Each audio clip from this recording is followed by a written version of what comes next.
Welcome everyone to the Don Vic Show. I'm your host Don Vic. Your co-host IG. We in the building, and today we have a special guest coming on the show, actress Brantley Goldford, and we're gonna bring her to the show. We're gonna talk to her and find out exactly what she got going on in her life. So guys, tune in and remember to share because sharing is caring. Yes. All right. So we're gonna bring Brantley onto the show right now. Hi. Welcome to the show. Welcome. Thank you. Nice to be here. Thank you. I'm glad to have you on the show. Well, So, what a privilege. so tell us, how's your day going? Oh, beautiful. Every day is just a gift. So, I'm going to make it a good day, whatever happens. But it was a good day anyway. Okay. So tell us a little bit about yourself. Sure. My name is Brantley Goldford, and I'm from Greenville, South Carolina, originally.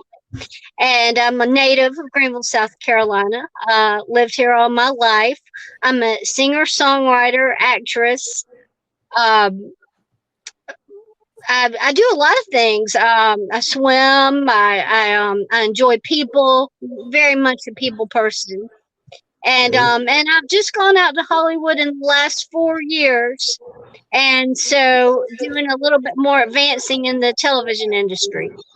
Okay. So tell us little bit about your singing career. How'd you start singing?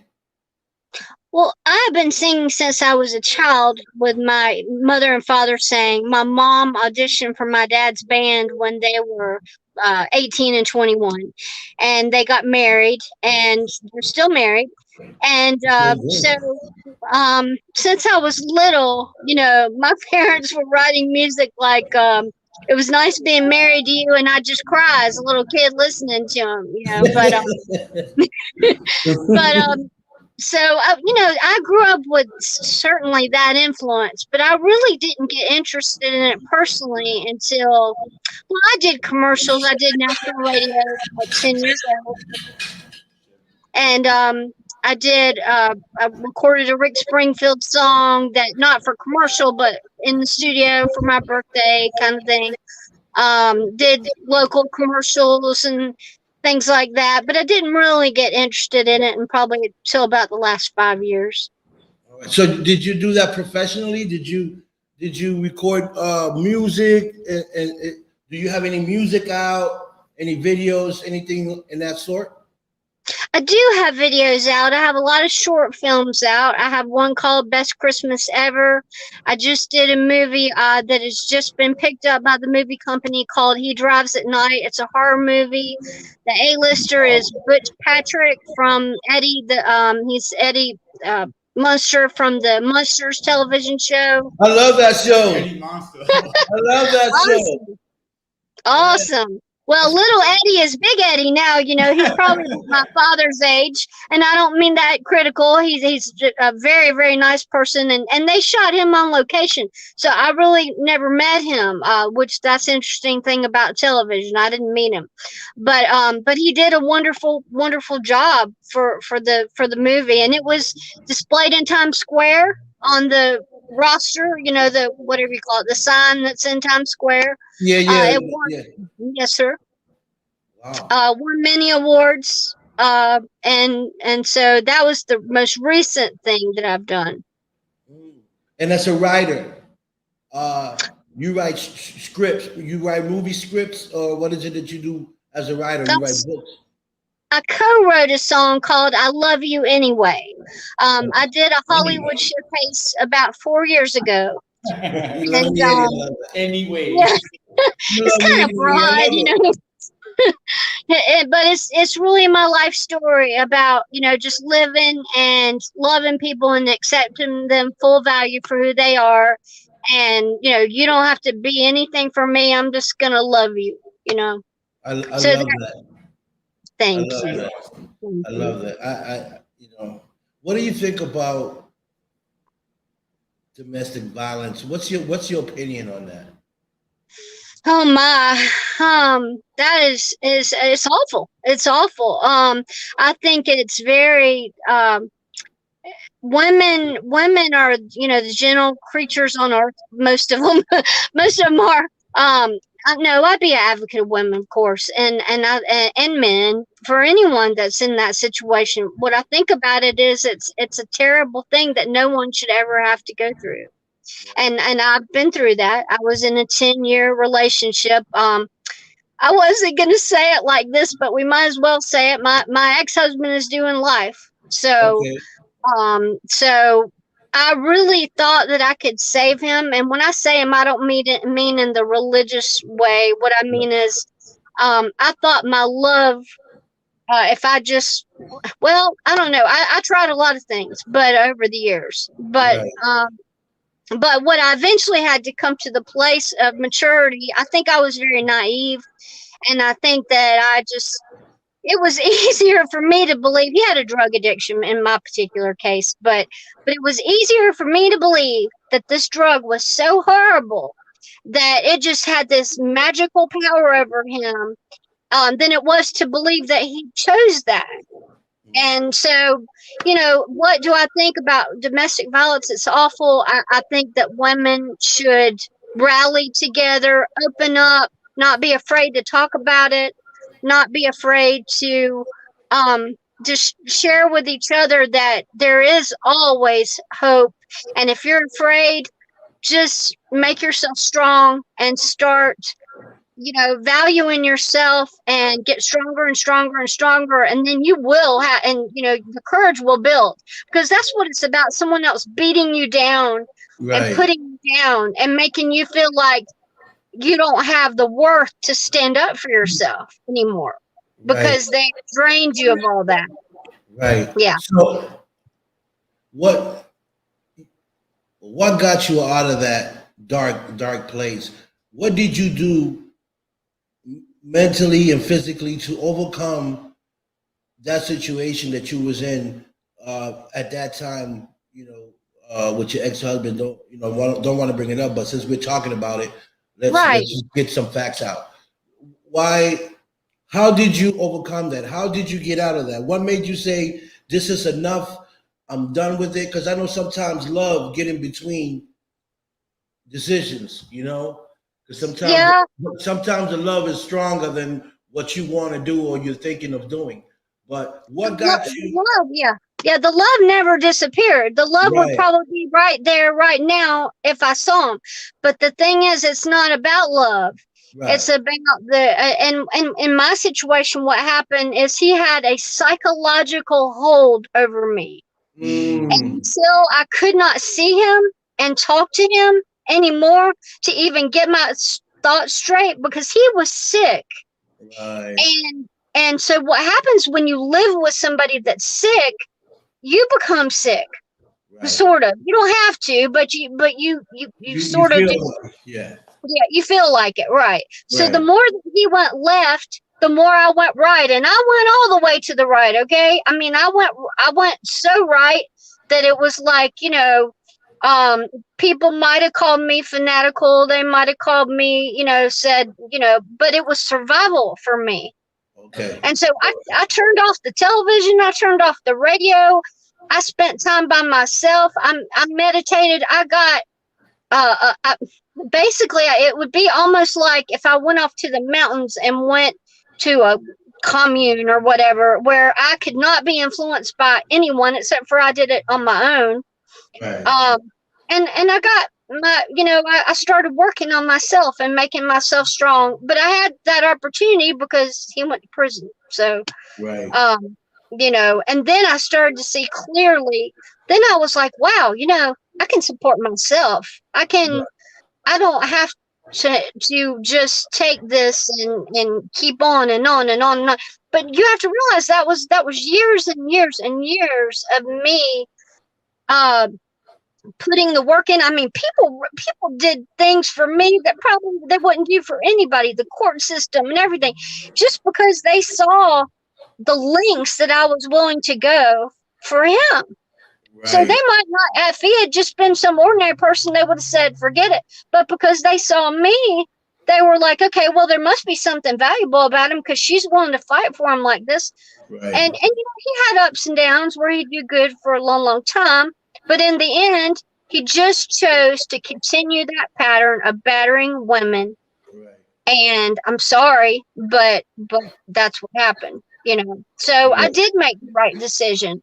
I saved my own life, and it's a very, very hard thing to do when you're not a selfish person, because I'm not a selfish person. I put others before myself. I care about others.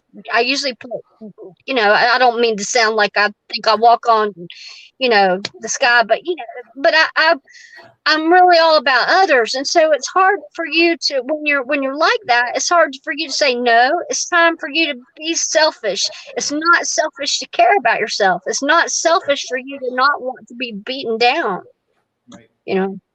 And there was a lot of other things to it too, stealing my money and anyway, all kinds of stuff that we would have to, it'd take me too long to get into, but.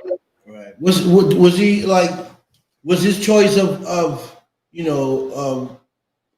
drug, was it like, or alcohol? Was it drug? Was it alcohol that he was using, that he wasn't, when he was using? It started out alcohol, and I met him in high school. I was naive and young, and he really wasn't even my first choice. Somebody kind of pushed him on me, but he won my heart. And then it gravitated to crack cocaine. Oh wow, that's a very bad drug. Yeah. So of course, and the way I found out about it is someone called me and said, and here I am, a hard worker. I'm working at my job and I'm trying to be disciplined. And somebody called me and they said, your boyfriend couldn't buy me a birthday present today because, he owes us money for drugs. So I was just in shock. I was like in complete shock. So then I said, well, I'll stay by him. Maybe my love will pull him through it. And then, like you said, with that drug, I just, at that time, now there's more about it known, but back then it was like, had just kind of come on the scene. And it was like, it was almost like crack cocaine was like, it was something like, it just seemed like something that it was like, if anybody can win against this, I can.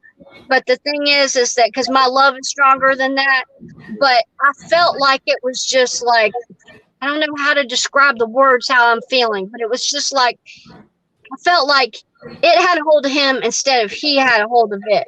Right, but really, truly, he had a hold of it the whole time. Because there's other people that I've known that have tried that, whatever, they got through it, they got over it. He made a choice. And that was the hardest thing, because what woman wants to admit ever that any man could ever choose that over them? That's a hard truth. That's a very, very hard truth. Right. But because he had everything with me. I grew up semi-wealthy, I grew up with, I don't know. He just had everything to gain with me and nothing to lose, and he chose an alternate route. Wow. So, he wasn't appreciating what he had in his hands. But it's really hard to say, because when you're using and you're on that crack, it's hard to really focus and kind of even know what you want in life, because you're married to that drug, Mm-hmm. So your thinking is not 100%. The choices you make are probably not 100%. So I'm pretty sure he was a nice guy when he wasn't on the drug, or was he still the same guy with it or without it? I don't know. I think the drugs eventually, hurt his mind. But I think I don't wish anything bad. I forgave him a long time ago. But the thing is that he had many chances. You're talking about going into a 6-month program, a year program. He knew the truth about things. He made choices. He had chance after chance after chance after chance after chance. I see. Yeah, and he chose that over me. And I know that yeah, there are some people, I'll give them that excuse. I'll give them that freedom, not freedom, but I'll give them that leeway to say, all right, you hadn't had the opportunities and the privileges, but he did have the opportunities and the privileges, and he chose that. So, it doesn't make me less valuable because he chose that over me. That's right. In fact, I decided that I was not going to let that define, because see, if I let that define my life, I would still be over in that house crying and on the floor and not picking myself up. But I said, no way. This will not define me. What I will do is, instead of getting mad and being bitter, is I will make the most of my life that I can. That's right. And life got better and better and better and better and better, So yeah, maybe you can't win for somebody else. You can pray for them, you can want the best for them, you can forgive them, but when it comes down to it, people do what they want to do. Right. What you have to do is you have to not hold in bitterness and try to forgive. That doesn't mean you go hang around them. There's people, I love everybody, but I can't hang around everybody. That's right. They're not healthy for me. Right.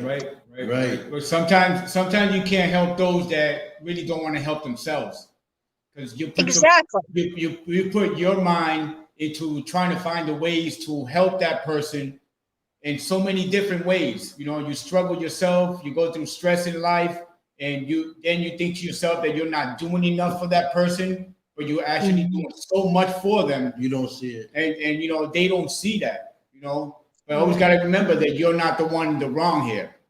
Women, it happens both ways, but women, they do. Mostly in situations like that, they always think that they're the ones in fault. Sure. I loved him so much, and why am I so? They down themselves, but it's not their fault. Not your fault. Well, thank you that you agree with me, because I don't think it's my fault either. Because the thing is that, and I'm not one of those that just doesn't take blame for their part of things, okay? Because, it wasn't that he was the devil and I was the angel. It wasn't that. But the thing is that, I know my motives, I know my heart, and I know how much energy I put in it. And, when you're young, and I tell young people this now, and they don't believe me like I didn't believe people that said it to me back then. But I'm young for my age, and the reason why is because I've exercised and I've eaten the right things and I've taken care of my mental health and all those things that add up in the long run. Right. If I hadn't during that, I don't know. But I tell young people, I'm like, you don't understand. Older people are gonna, you think you're gonna be young forever, because I used to just believe, okay, if I just believe in my head that I'll be young forever, I'll just be young forever, right? Right. That's and yes, you can be young at heart. Yes, right.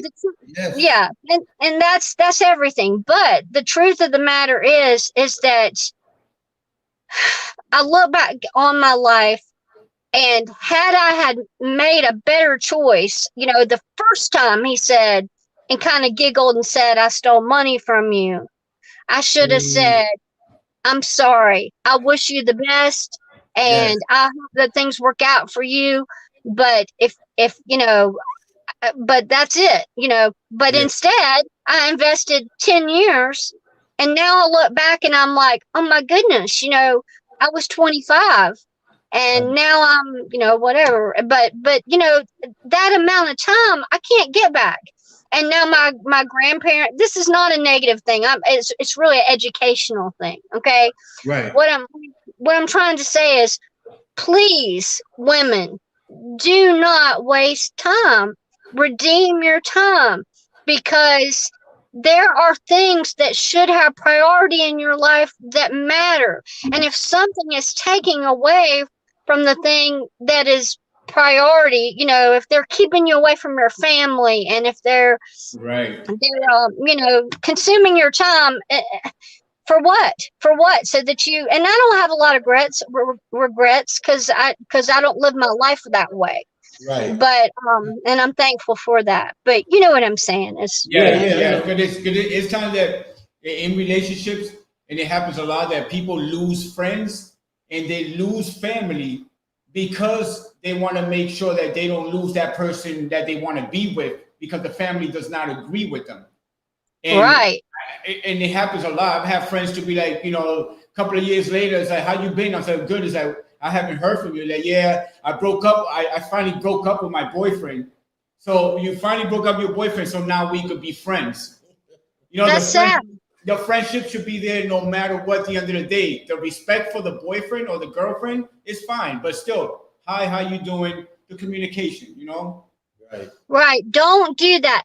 Don't let anything ever come between you and the people that you love, because they are there to support you and help you. And you can't lose your support system, because if you lose your support system, then that's when you fall. So you want to keep as many people around you that love you and care about you. And if the person you're with doesn't want to be with them, that's their issue. That's not your issue. Right. Yeah. Yes, so what do you do for work?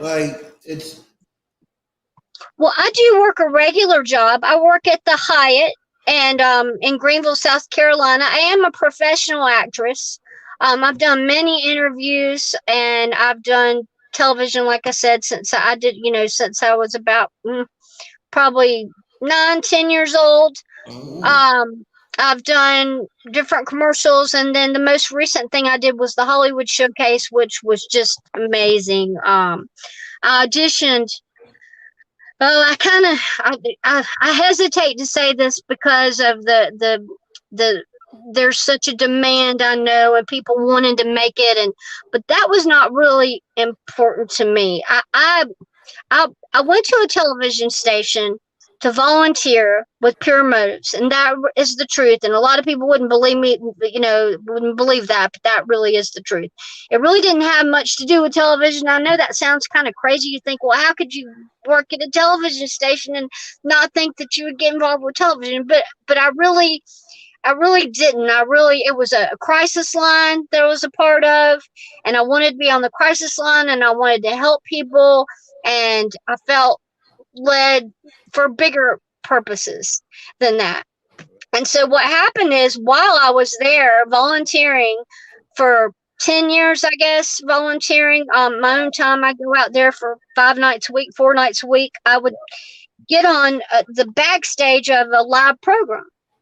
And then I'd meet authors, teachers, preachers, just people from all over the world. I mean, I met Zorro and, just all different kinds of people. And in my younger life, I had done that also. I've been to concerts, and I'd meet people backstage. I met Zach Wilde from Ozzy, and that was a neat story. He had a piece of pizza, and he's like, "You want to bite?"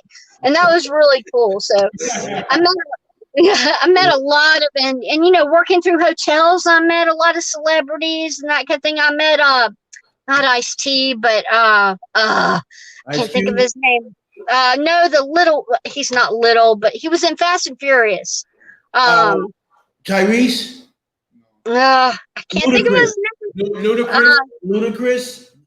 It's not Ludacris. I want to say Little T, and it's not Little T, but he was in Fast and Furious, and he was one of the drivers. He had the song that says, anyway, I'm sorry, I can't think of it. No, we just think it has to be Ludacris, Don Omar, Tyrese Gibson, and who's the other guy? As soon as we stop talking about it, I'll remember. But right. I met many celebrities through hotels. I met many celebrities through my parents, and then I met many celebrities through the television station. But still, my focus was not on myself. I was having fun watching everybody else perform. I really was.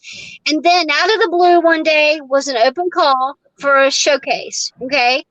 And my friend, who had worked for the television station for 30 years, she and I gravitated to each other. If I'm talking too much, please tell me, okay? No. Because I can talk. But I'll try to condense this. But I told her, I said, please listen out for this thing that's an open call, because I know you listen to this station all day long, and I can't. I'm at work, and I said, please please, if you get the number, write it down. So she did. And I heard it twice. Once I heard it, the second time she heard it, and she wrote it down. She gave it to me. So this is funny. So I called them and I hung up. And I wasn't trying to be rude hanging up on them, but I just didn't know what it was, right? And so then I found out, well, this is an open call. And so she called me back. She called me back. And so she said, this open call, da, da, da. And I said, well, that sounds nice. Okay. And I said, well, and then there again, back from that abuse, I started saying, well, I don't think I'm ready. I need a year. I need to get myself in perfect shape and all this stuff. And they're like, no, don't wait a year. Just come to this. And I said, okay, well, and my thinking was kind of like, the truth is I never really appreciated the idea of you're no one unless you're a celebrity. I really hated that way of thinking. I think people are valuable because they're just here on earth. Right. And so I hated the idea of these shows that tell you that you're nobody unless you're a celebrity.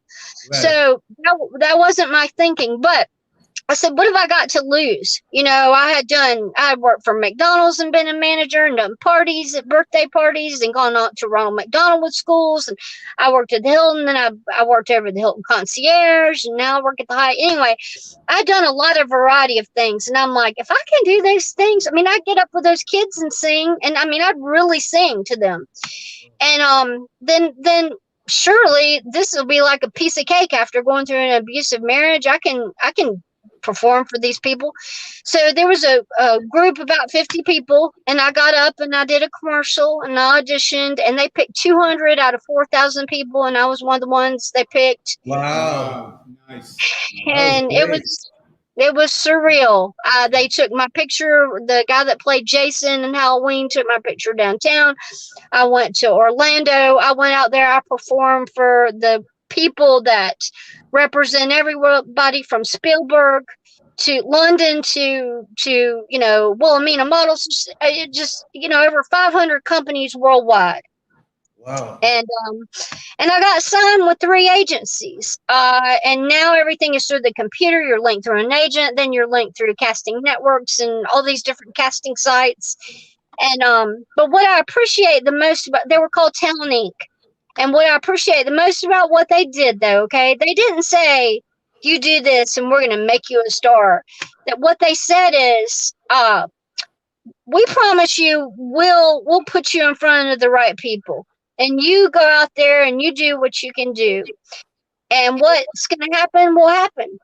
And so I did have it checked. I did have some people at the television station look it over, because I was given wise counsel that maybe I should, because, I was already meeting people that were with, it was different because it was a Christian television station. So it wasn't, well, that's confusing, but there's Hollywood and Christian television too. Okay. Right.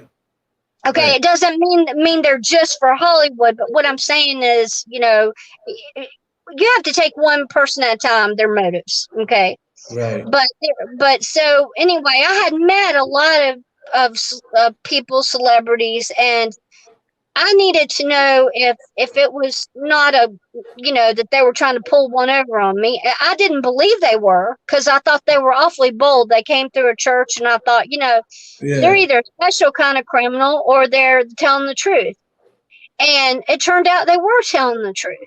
Wow. And so I got signed with an agency from New York, from Orlando, and then from North Carolina. I started doing castings. I got asked to be on Ballers with The Rock. I got asked to do a movie called Through the Wide Gate.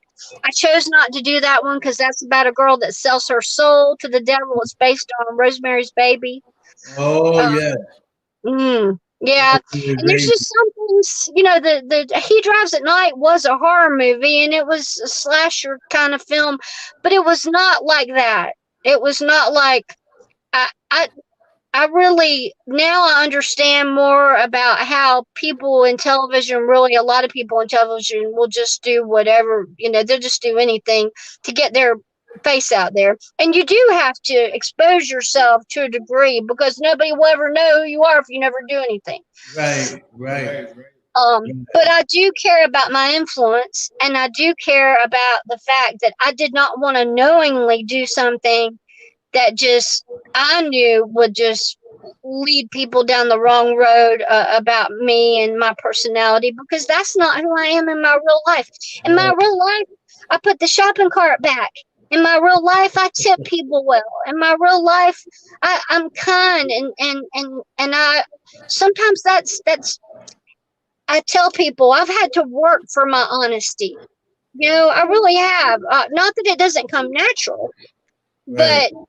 but you know, Sometimes it's you not have worth to it to me. Right. Yeah. Right. What is your strength as an actor, as an actress? My strength as an actress. I think that I can just, you know, I'll get on like I got a 19-page script. That movie never came out, okay? But I did. I did a movie called The Plugging of the Jug. I hope it's okay to say that because it never did come out. But we worked in 100-degree heat. Not exactly 100-degree heat, but it was very hot. Sweat pouring down my face. I think I'm a dramatic actor, and I think the memorizing comes very easy to me. I think I've always been able to memorize well, but I think that I can get, because I love people so much. I love It's people not. too. I love people Yeah, I too. know you do. I know you do, and that shows. And Yeah. Thanks. I can put myself in their position and imagine what it must have been like to be them. You know. Yeah. So, would you like more about your career? What do you like most about it? Reaching people,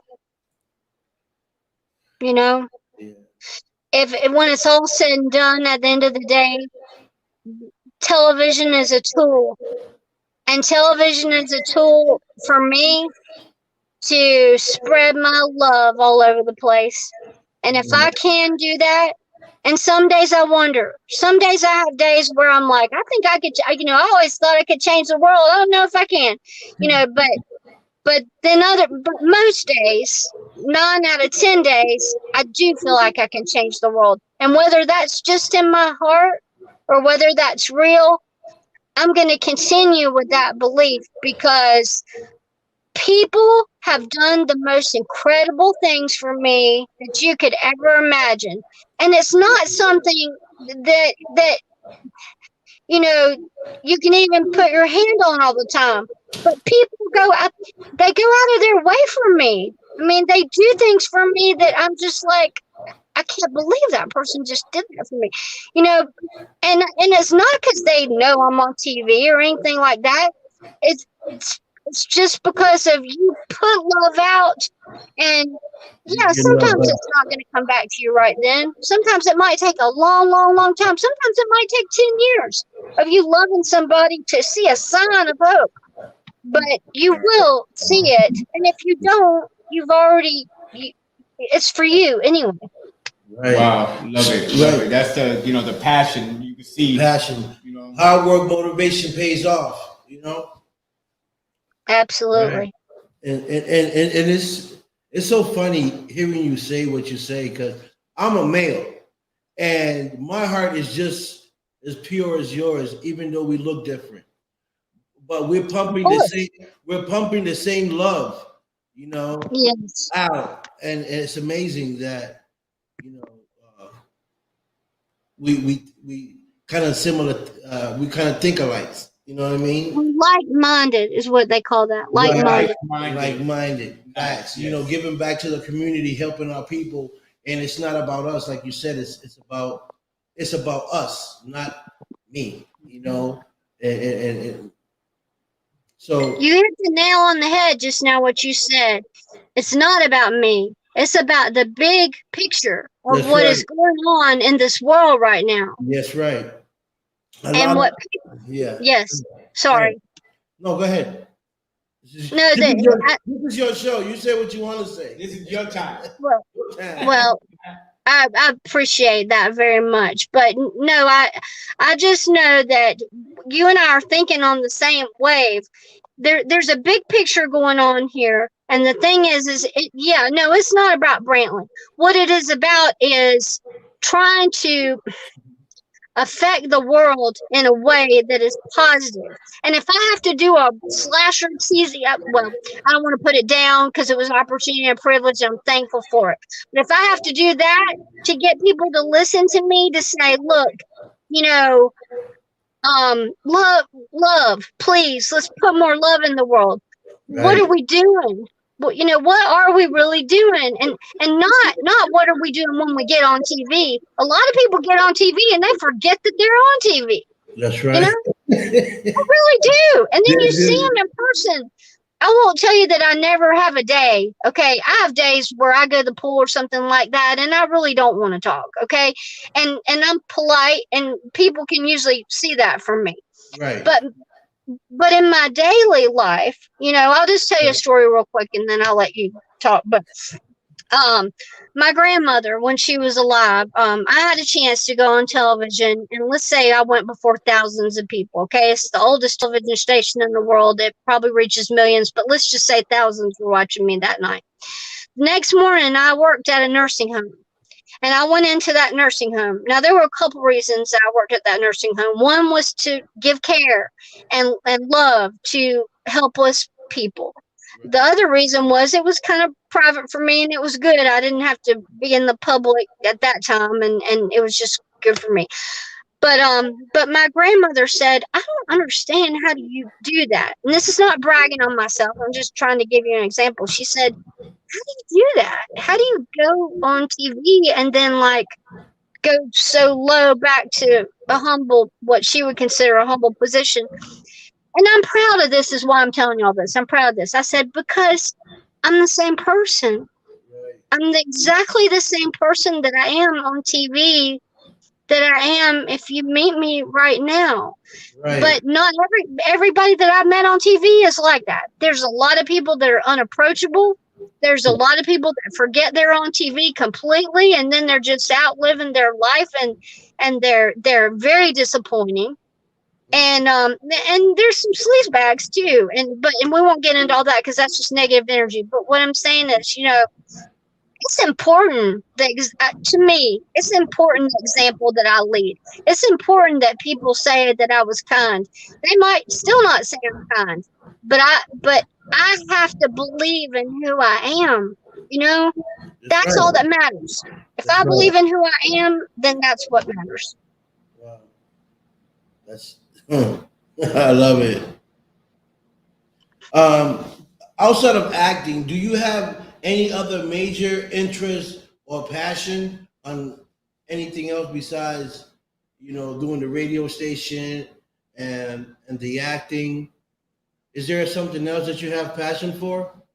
Oh, I'd love to do a network television show. I got called from CBS after the showcase. They wanted me to do a show called they let me audition for a show called The Hunted.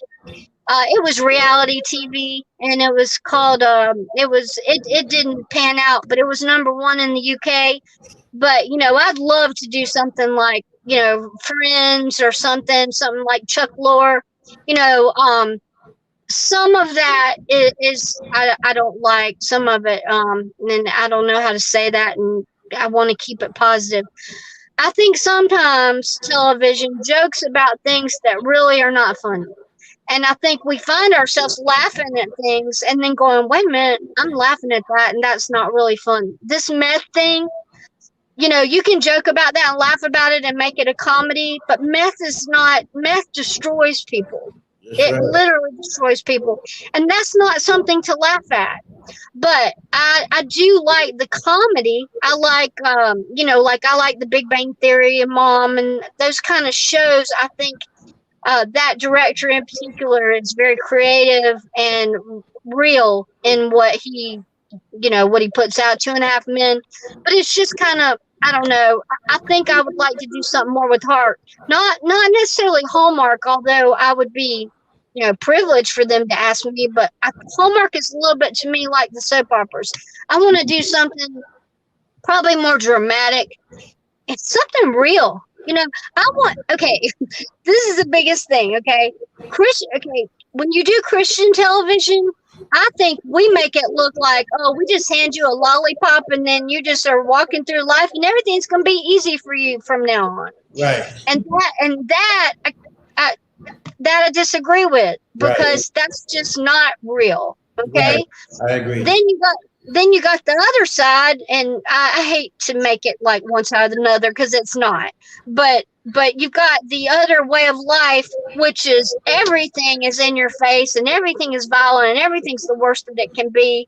And there's, so I don't like extremes, I want something. I would like to do some network television that is something new, something that people can relate to, not exactly like Forrest Gump, but kind of, something real and something that has heart, but something that's believable and honest. Well, it's funny you say that. My friend, my partner, besides this partner, which is Bella Livy, she has an organization, a Blue Ribbon organization, where she's fighting against human trafficking, and she gives out these blue ribbons, and she came up with a great idea with doing a T-shirt and doing the what's the scam? The barcode. She put the barcode behind her T-shirt for anyone that's in need of help. All they got to do is scan that T-shirt, and it'll go straight to 911, where you can call for help. And I think wow, that's awesome. Yeah, I think that was a great idea that she came up with that, and she's actually coming to doing an event in Atlantic City, which we're going to November 6th, and she's willing to get in the ring, and this is where I think her bravery, came in, and she's fighting for those that don't have a choice or a voice. Yes. So she's fighting for that because she believes in what she's doing in saving or trying to save, people from the human trafficking. But that all falls together with domestic violence, and all that stuff that has to do with, human trafficking, domestic violence, and abuse, and all that falls kind of in the same category, I think. But she's the amazing. dark parts of life, yeah. She's amazing. So, if you'd like to talk to her, I can make that happen too. You can know more about her organization and more what she's doing. Just because you have a TV, I don't know what type of people you can bring on your show for interviews. Do you do interviews? Do you interview people? Yes, sir. We sure do. Okay. Is it certain type of people you interview, or is it in general you interview anybody? I really, this is really important to me, guys. I really don't want to be labeled as a Christian actress. Okay. People want it. I'm not saying you're doing that, but people want to do that to me. Right. And that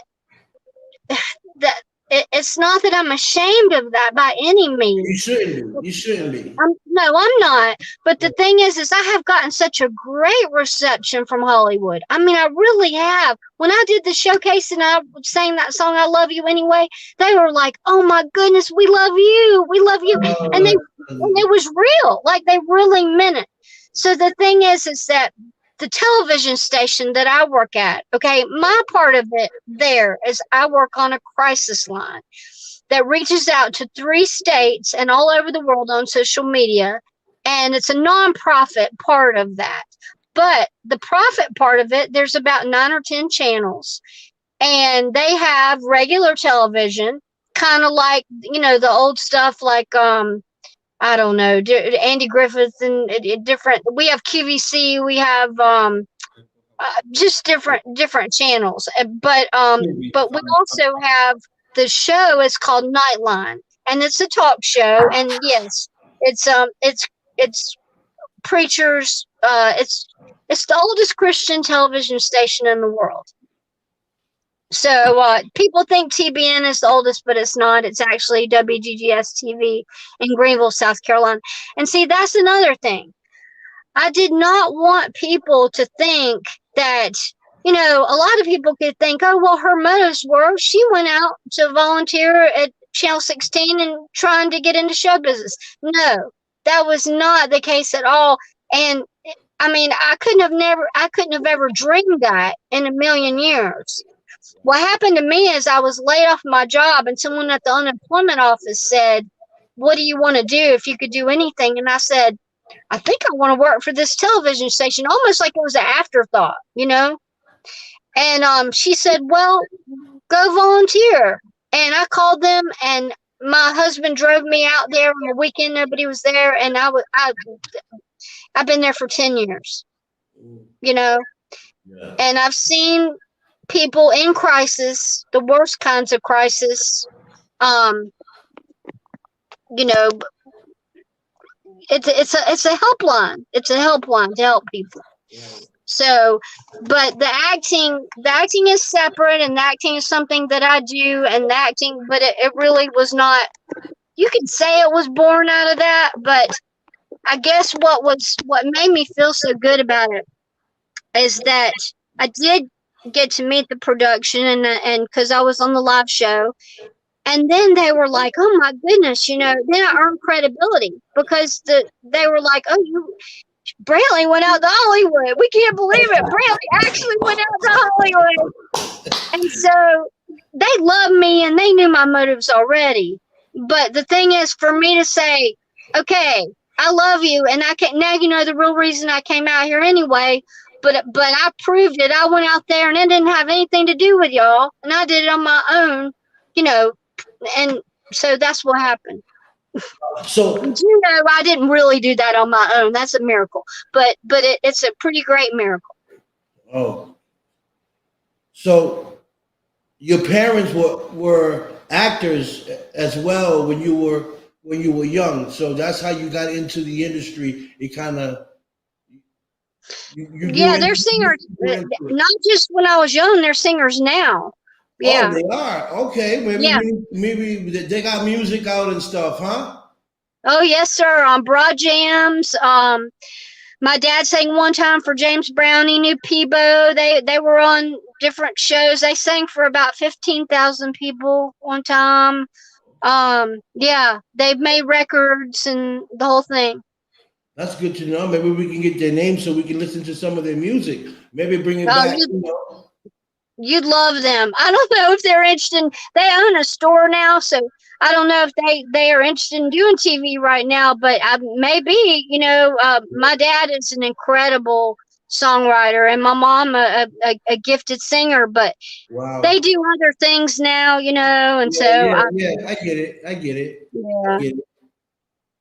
What are some of the difficulties, you know, of the acting business in your eyes? The difficulties of the acting business. Well, I don't know. I don't compare myself to other people. You know, there's always going to be somebody more beautiful, more talented, younger, whatever. I don't compare myself to anybody else. I just compare myself to my best self. The difficulties, you know, going to the auditions, I guess, if you can call that a difficulty, I think it's more of a privilege, but driving, you know, I have friends that are on network television, and they get up at 5 o'clock in the morning, they get on the casting sites, and they drive. I have a friend right now that Craig Lemons that it did the movie about, there's a new movie called Mayberry Man, and a lot of the celebrities are behind it. Yeah. Hold on. And maybe what? Mayberry Man, like Mayberry in the Andy Griffith Show. Mayberry Man. Mm-hmm. Is it out now, or is it still in the makings? I want to say it's still in production. Okay. Yeah. But it's almost done if it's not out. Yeah. Okay. And okay, so keep going. What about the movie? Okay, so you were asking me, the question is what is the hard part of what do I find challenging? Yes. Oh my goodness. You know, I guess like anything in life, keeping my, you know, eating the right things, and keeping my mental state strong, and keeping in shape. And, you know, the older you get, the harder that is. And you know, I don't worry about the competition or anything like that. I really don't want to compete with people. In fact, you know, like you said, I'm more for you than I am for myself. You know, I want you to win. I really want you to win. And so, but if there's anything difficult about it, I mean, I really think acting is sort of like you can do it or you can't. You know, it's I don't know if I can really take credit for that. It's sort of something that I just have always kind of known how to do, you know. Right. You can practice, you know, sharpen your craft and take classes and do that. And you Right. should do that. You know, if you want to get better, you can take film classes, whatever you can learn. You can read books. If you can't, you know, if someone is starting out, I can't afford a bunch of expensive schools or something like that, just get books and read, learn as much as you can learn about it. Right. Right. What has been your best role so far acting that you can say this has been my best role and I love it? I haven't had my best role yet. I really feel like I'm being prepared for something right now. Okay. The best role as of yet, what I've already done, probably is that movie that didn't come out. And again, they made me into a, you know, I'm the, pardon me, but you know, I'm the witch in it. It was originally called Intervention, and then they changed it to the plugging of the jug. But it was a good story about how they did an intervention on a guy who wasn't expecting it, and I was the leader of the intervention, and I just had to be real mean. And you know, I don't have a problem being mean. You won't see the mean side of me very often unless you really, you know, pull me to that. But boy, you don't want to see me when I get there, because it's a long way to the end of my chain. But when I get there, I'm there. You know. I'm pretty sure you will. You have a great soul, you know, Thank you. and you know a good person with a good heart will see right through you that you're official. You know, Thank you. there's no shortcuts around you. You who you are. I can see that. You know, Thank you. and that goes a long way. You know, a person that's a good judge of character can spot you out right away. You know, Thank spot you out you. right away. But I do know some people that you know that do direct movies and stuff like that. That I don't know if you're working now. You know, if you're working as far as acting. Um, but I know some people that they're probably working on projects or going to work on new projects. Maybe I can try to help you out and get into some other, you know, some other projects with other people. Please do that. Yeah. I signed with two new agencies, and I do want to go back just a little bit. You talking about motives, because to me, motives are everything. And my boss on my job said to me one day, he said, Brent, and this was such a huge compliment because he's kind of a tough guy. You know, he has to be as the GM of a large hotel. But Yeah. he said, Brantley, I really don't think you could do any wrong. And I said, oh, well, no, I don't know about that. But, and I didn't say this, but what I wanted to say is I can do wrong, but what you have to remember about me is my motives are pure. You know, my motives will always be pure. Not that I always do the right thing, but I will always try to have pure motives about what I do. And as far as accepting your help, absolutely, please. I would love that. What a nice thing, what a considerate and kind thing for you to offer, because yeah, absolutely. Because when I first did the showcase, there was no one around me that could even help me. It was like out of the range of, you know, my dad could help me a little bit, but he would even have to say, Brantley, you know, I'm sorry, I don't know, you know, I can't help you with this. But gradually I began to meet people on Facebook that were on network television, and they gave me advice and so on. And so, you know, there's always, God will put somebody in your path. I hope it's okay to say that, but You God will said, put somebody in yeah. your path. You said it. The magic word, God. I believe in God so much, and you know, and you have to network. to get to know people that are doing things that you can be a part of. And I've met plenty of great people, directors, screenwriters, book writers, and this is what I do. Going back to what we said earlier, I want you to win. I want people. It's not about me. I want my viewers, my guests. I want everybody to win. What can I do to help you win? Is to get connections that might need an actor, that might need someone that I can say, you know what? I got the perfect person for you. I'm gonna connect you guys, and then you guys work it out and see how you guys can help each other. So knowing that you're an actress and that's what you would still love to do. I got some people that I spoke to recently. Jennifer Dawn is an amazing woman. She was on the show yesterday, was it? No, she was on. Yeah, right. She was on the show yesterday, and we spoke. And this woman is like, I love her. I don't even know her, but I love her because I'm all love, right? Right. I say love is God. God is love. So when I say I love you, that's coming straight from God. Like, that's what it is. Love, man. So I try to spread the love to everybody. I try to be fair with everyone. I don't like to promise anything, but I do say that I will try to connect you, the connection I can make. Then from there, it's up to the individuals to make it work. That's beautiful. That's beautiful. And what more could you ask for somebody that they would even try like that for you? Most people won't even, some people won't even, go out of their way for you at all. It's like, it's up to you whether you fly or fail, that's up to you. Right. And I do want to tell you something that's kind of off the subject, but I do want to tell you this because I thought this was interesting. I have American Indian in me, okay? I have a lot of different things in me. I have family that fought in the Civil War, and I'm related to Thomas Jefferson, and there's just a lot of, and some things we shouldn't talk about. But the thing is that, and I'm proud of that. I'm very proud of that. But and we can talk about that. It's okay. But the way I feel like is racism is a choice. It's just a choice. Right. When it comes down to it.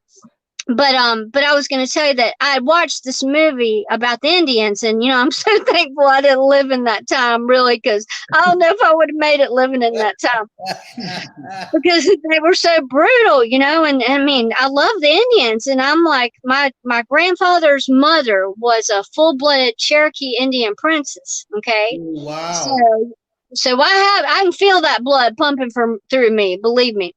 Right. And I always joke, but anyway, but I saw this old movie and of course I can't remember the name, but anyway, it's when they're out on the plains and the guy has to leave, kind of like the rifleman, the guy has to leave his son because he has to go wherever he has to go, and tells his son to stay there, and the Indians come and they kidnap the boy, and it was about an eagle. Okay, it was kind of like Lassie, okay, but it was an eagle, and the eagle's name was Lady.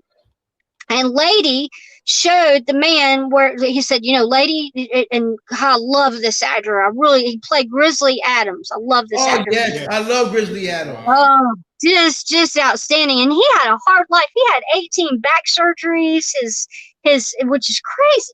And his wife was killed in a car accident. Just you have to look him up, his testimony. But I know who he is. I used to watch his show when he used to have the grizzly bear. Is that yes. And that's Bart the bear. And that bear just died recently, but that bear was in The Edge. He was in all kinds of things.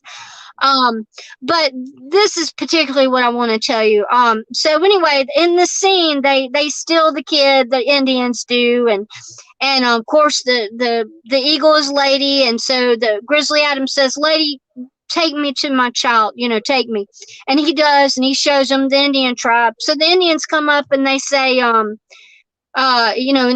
Grizzly Adams says, that's my child. You can't just steal my child. And the Indians say, we found him, he's ours. And they're like, and so the Indians say, well, you're a man of honor. Okay, let's wrestle for the child. Okay. So anyway, of course, Grizzly Adams wins because it's a TV show. But anyway, he wins. And, but what they said, which I just thought was just so deep, is they said,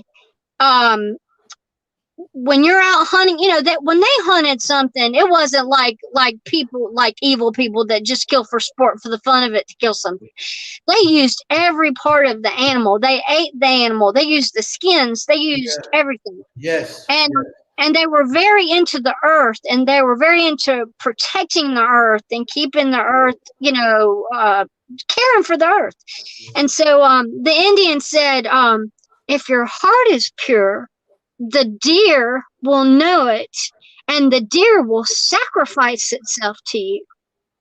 Wow. And I was like, oh my goodness, Wow. I've never heard anything like that before. Right. And so anyway, I wanted to share that with you because I just thought that was so amazing.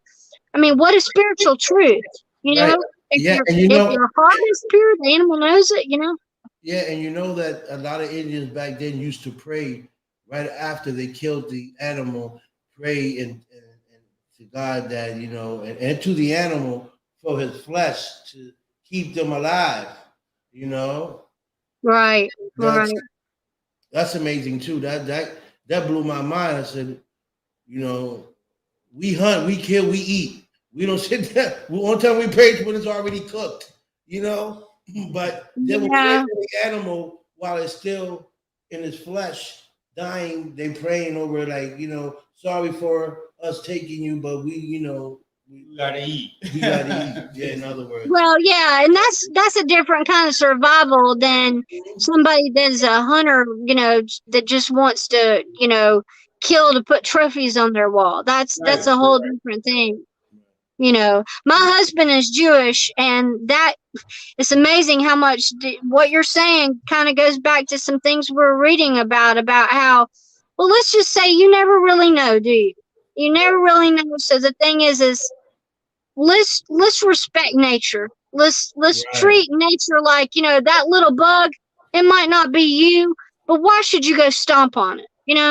But it was here like you were put here. I can't even kill neither my husband and I. We can't even kill a bug. I can kill a roach, okay, but other than a roach, they've been here millions of years and they've survived. Right. But other than that, we don't want to kill anything. We just don't. Right. I mean, it's so much easier. Power, when you save something and you let it free, oh my goodness, the power you feel, that takes much more power than it does just to kill something, So true. So, what is your strength as an actor? What do you see, your strength at as an actor? I think I can empathize with people, so I think I could probably empathize with just about almost any character. Maybe I don't know what it's like to grow up in the hood. Maybe I've been a little bit sheltered. Okay. I thought she said that. Hey, you want to learn how it is to learn in the hood? You come see me. I'll teach you the hood. Well, a lot of people pretend, not you, but a lot of people pretend they're from the hood and they're not really from the hood. They're just trying to be cool, right? Wait, I'm from the hood. No, not you. No, I'm honest about myself. What I mean is, the more I live, the more I see that, yeah, I have been very sheltered. But you know what? Now my parents say I haven't been, but I think I have been. But the thing is that shelter has caused me to, people criticize me for this. I mean, and I'm not talking about other actors. I'm talking about living. People have said, you see the good in people, and I don't know if that's a good thing. I mean, I've been, and I could care less that somebody like that, what they say, because the truth is that sensitivity is a gift. Yes. And I'm so thankful that I can see the good in people, even if I, sometimes see too much, Right. Because sometimes people can con me, they do. I had somebody in the restaurant I work for, and they walked in and they said, and I'm not in charge of that anyway, but they said, just went on and on about how something was great. And I mean, they just had me going, and I believed them. And then they walked out on their check, and I couldn't believe that they could look me in the face like that have me going believing that they were really that, and you know, and but I mean, I don't know why I should be surprised, because I know there are people in the world like that, but I Right. haven't experienced a whole lot of that. No, most people are genuine with me, and if, like I said, if anything, they go out of their way, the other extreme, to be good to me. Right. Right. I'm good. I know you are. I'm I good. know. Well, nobody's all good and nobody's all bad. You know, that's like what we talked about. Nobody's all good and nobody's all bad. You have your moments. Everybody does. When I wake up in the morning, sometimes, you know, that's my time. You know, I'm like, everything hits me. Oh God, you know, but but especially since the pandemic, of course, and I don't even like saying the word anymore. But especially since the pandemic, when I wake up, I'm so grateful that I'm alive. That's You know, right. how could I ever? Everything else is just like, I mean, I'm alive. That's You right. know, and so what could be? You know, what could be better than that? And I've told people, you know what? It ain't all that at the top. You know, if I rise to the top, great. If this is as far as I get, great too. I That's made right. it this far, and I'm That's right. thankful for that. Amen. Amen. Facts. That's see, you and I are so much alike. It's scary. You know. No, if for real, and you know, and sometimes I sit back, I'll be like, you know what? When I'm by myself, I'll be like, man, I don't think I can find nobody out there like me. I think I'm unique, but You are unique. so but talking to you and listening to what you're saying, we're so much alike. We think so much alike, and which is a good thing because Yeah. I know that there's someone out there that thinks like me, and and look at things the way I look at things. So that's great because whenever I need to talk to someone, I said, let me call Brantley because he talk just like me. you know, Anytime. you know. Anytime. So that's crazy. So I know you said to me you wanted to talk about paranormal and angels. Well, I just thought, you know, let's spice it up a little bit, but we don't Yeah. have to talk about that. But I think it's I'll tell you something interesting I read. I had this lady that came out to the station that, and I don't know her name. I'm sorry, I should know these people's names, but I meet so many. But she did write a book about angels and about how this is deep. Okay, you ready? Yeah. All right. I seen some deep stuff online with people talking about, All right. I mean, you're talking about somebody I've been following God for 40 years, okay? And I never heard anything like this before, okay? And I'm not one that, you know, I do believe that there could be life on other planets. I do believe I'm open-minded, Yeah. okay? I'm not just like one way, you know. Right. And a lot of people, I think there's a difference between religion and a relationship, you know, so that's different to me. But I thought this was fascinating. She said that if the veil between the spirit and the natural world could be lifted off of our eyes, that we would see that there are angels all around us, That's right. helping us. That's right. And I'm a true believer of that. Yeah, I am too. And I we am. don't even know what we're being saved from half the time because we just don't know. I mean, we might have been up the street and there was a big, huge truck, and you know, we might have been saved from that truck. And you know, so much of I guess what I'm trying to say is so much of what the angels do and what God does is in the invisible realm. Hmm. God is in the invisible realm, you Right. know. Mhm. And that doesn't mean you can't feel God, you can't feel love, and you can't feel the fruit of that. Right. But people get hung up on, you know, the fact that, you know, they got to see everything. You know, you don't have to see everything. You know, you're alive, you're breathing. You're not going to have that breath unless God gave it to you. Yeah. So, you know, And and I'll start to preach, and I don't want to preach, but, you know. I always say, just because you don't see something doesn't mean it's not there or it doesn't exist. Exactly. I I'll give always you a say good that. example. I'll give you a good example of that. When you're watching television, right? Hmm. Um, Anybody, it doesn't matter who. They can't see you, right? Right. They're just on television, but they can't see you watching them, right? Right. But that doesn't make you any less real. You're there watching them on television. Right. And that's kind of like the way that I picture God. Okay. It's like, and the heavenly host, and the whole spiritual aspect of things. Right. Okay. Just because you can't see them, that means nothing. They are there. They are there to assist you. They're there for you to call on them. Right. And let people call you crazy. I mean, I and people don't call me crazy, but what I'm saying is, I don't go out and say, hey, look at the angel. I mean, I don't like do that. But in a conversation where you can talk about it, Right. Sure, I believe in that. And I also believe that dark spirits can be transferable too. Now, you can get silly with that, but no, I told somebody the other day, I said, I'm not only trying to avoid evil, I'm trying to avoid the appearance of evil. Right. So true. So true. Because sometimes, I don't know if it's ever happened to you, because people said they're non-believers of God or spirits or things that can happen or miracles. But plenty of times, to me, I'm a truck driver by trade and an engineer. I work in the construction world. I be so tired that I'm driving, right? And I'm driving long distance. And I'm driving, and all of a sudden I go blank, right? I don't know how long I blanked out. I don't know for how long, but I know that when I get out of it, I'm at a distance from where I started going since I went blank. So there's cars in front of me. There's red lights in front of me. There's pedestrians in front of me, right? So how did I get from that section where I just lost it to say a mile or two ahead, where I came over like, wow, I'm at a red light? How did I get here? You'd be like, what happened?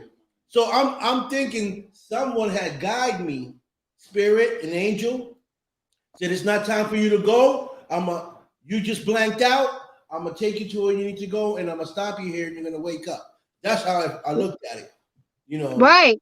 And it's happened to me a couple of times where I'm like, whoa, how did I get here? And I'm looking like, wow, I just drove through a red light. How did I get here? Or, you have a couple of drinks at a party and you're going home and you took that left, and then you forgot after that left. You'd be like, wow, how did I get home? Mm-hmm.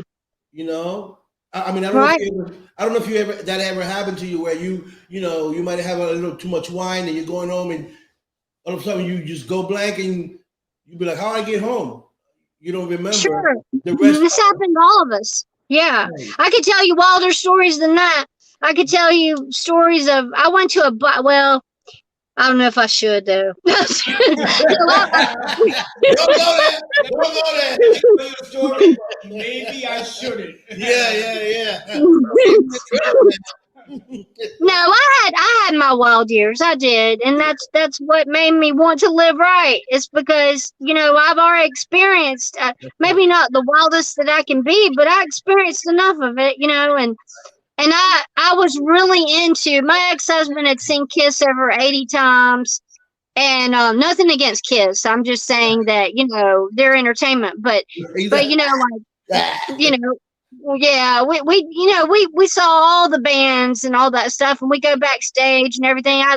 First concert I ever went to was Aerosmith. They tried to pull me over the stage, and so I experienced a lot of that. I'll tell you one story. It's not so bad, I guess.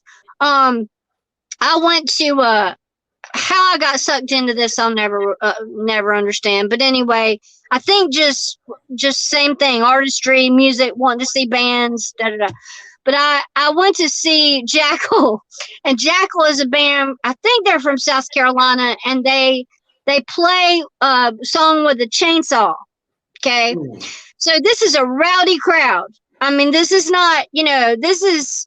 I don't like to put labels on people because it's not fair. But I mean, if you could ever say that they're like the biker crazy, we don't care wild crowd. Okay. Yeah. Okay. Yeah, and here I am, this little sheltered little girl, and anyway, I shouldn't have been there. I should not have been there. Okay. But I trusted my boyfriend, the one we talked about, husband at the time. He was always putting me in wild situations, and a lot of times he'd like go up front, leave me at a concert or whatever. Right. Anyway, it was mud. The girls were, I don't mean to be crude, and I hope this is appropriate, but anyway, they were taking off their clothes, and I'm like, oh my, Yeah. and getting slosh drunk. I mean, just slosh drunk. So I'd had a few drinks, but I wasn't drunk. We pulled out of that parking lot. There were the police. And of course, what happened is they pulled him out and arrested him for DUI, all that. And so anyway, we get over to the police station, which is this little country town with like one room. That's their police station. And I was horrified. I was so scared. I'm like, oh my gosh, my parents are going to kill me. I'm going to have to call my parents and they're going to come pick me up. And, I could just see it all the way home. They were going to be like, what got into you? Why were you here? And I wasn't afraid of my parents because I have good parents and they're pretty liberal, really. And, and they wouldn't have been that hard on me. But, so I sat and kind of put my head in my knees and I was crying. And y'all are so funny. Nobody knows the story, hardly anybody. Okay, we know it. So now y'all know it. So anyway, I had a gold chain on, and this is gonna sound kind of pitiful, okay? Because I didn't have to do this, okay? But I had a 14 karat gold chain, little chain on me, and I was crying, and I had my head between my legs. And there, he wasn't my husband yet. He was my boyfriend, but he was in, there he had been taken off to jail. And this guy comes up to me. Again, this is one of these things where you're like, people just, I don't know why they do for me what they do for me. But he said, why are you crying? And I said, oh, my husband my boyfriend they just arrested him and I don't know what to do. And I don't have any cash to get him out. And I'm going to have to call my parents. And he said, no, you don't. And I said, what? And he took his card out of his wallet and put it up to me. And he said, I've got it. Wow. And I said, what? And I was in shock. I was just like totally in shock. And about that point, the guard had led my boyfriend to the window. And I said, he's going to pay for you to get out of jail. And he was like, what? And the guy puts the card up to the window. And do you know that kid, he was a kid, he was an Indian, he lived on the Indian reservation. I found out later, or that night. He paid over $100 for me, for a random stranger, because I was like, I said, I'm gonna give him my chain to get him out. And he's like, no, you're not. No, you're not. I've got it.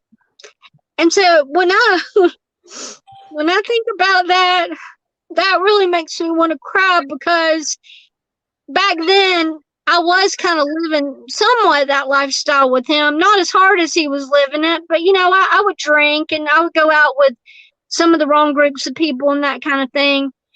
And that changed me, really, really big time changed me, because I was like, that's love.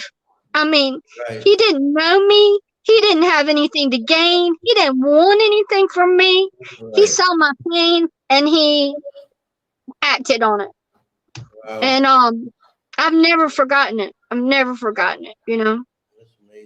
That's amazing. Yeah. So that's one of many, many stories of miracles I could tell you, where I just walked through. I mean, there's been times in my life where I just walked through miracle after miracle after miracle after miracle after miracle. Yeah. Not because I'm Brantley, but because I don't know why. I guess only God knows why. And I guess maybe someday I'll know the reasons.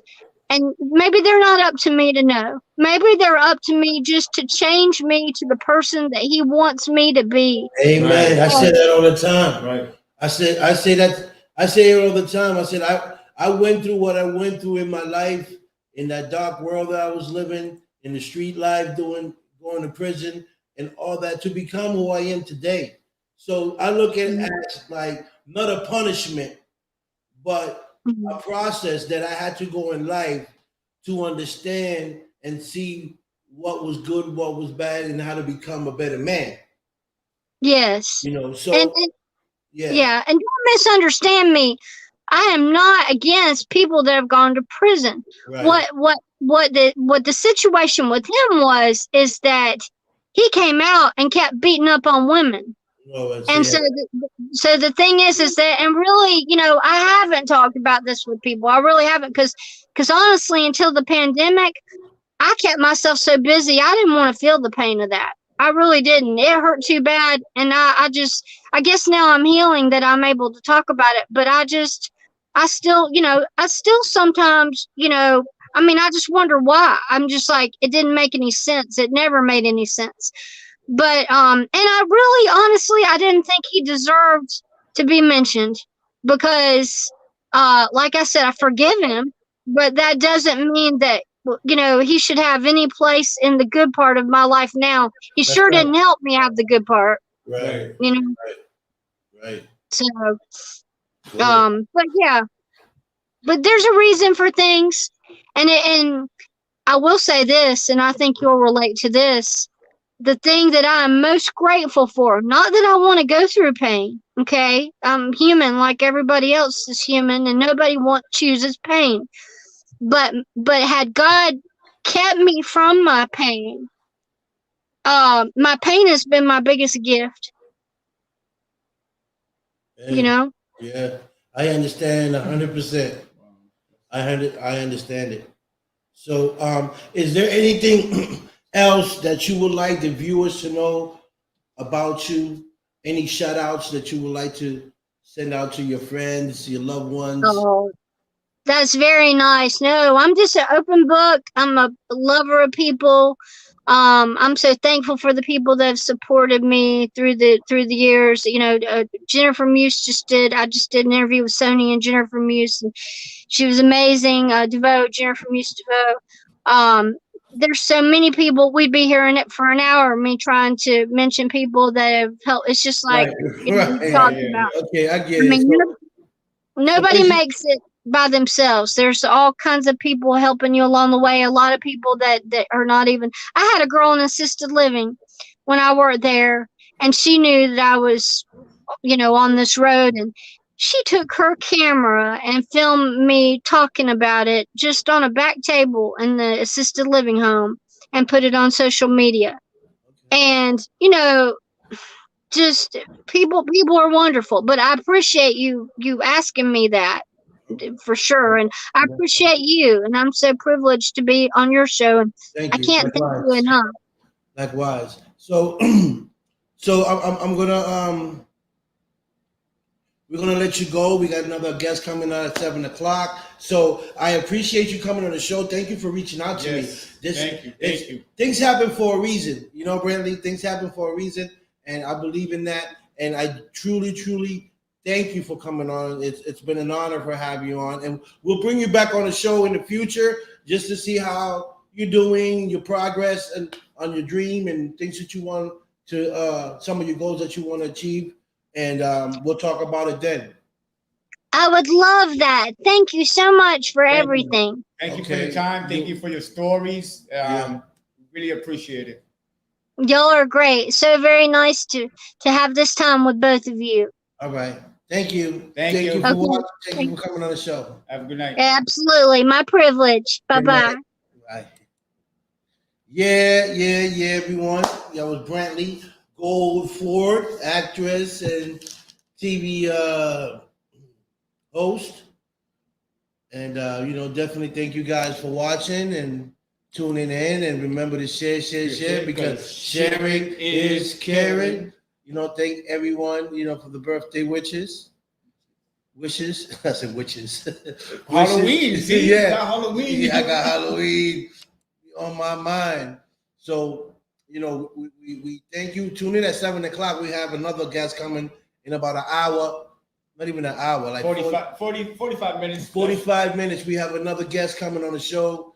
The gypsy poet Sophia will be on the show. We'll be talking to her and finding out exactly what she got going on. So tune in next. Don't go anywhere. Take a quick break. We'll be back after these few messages. Jay.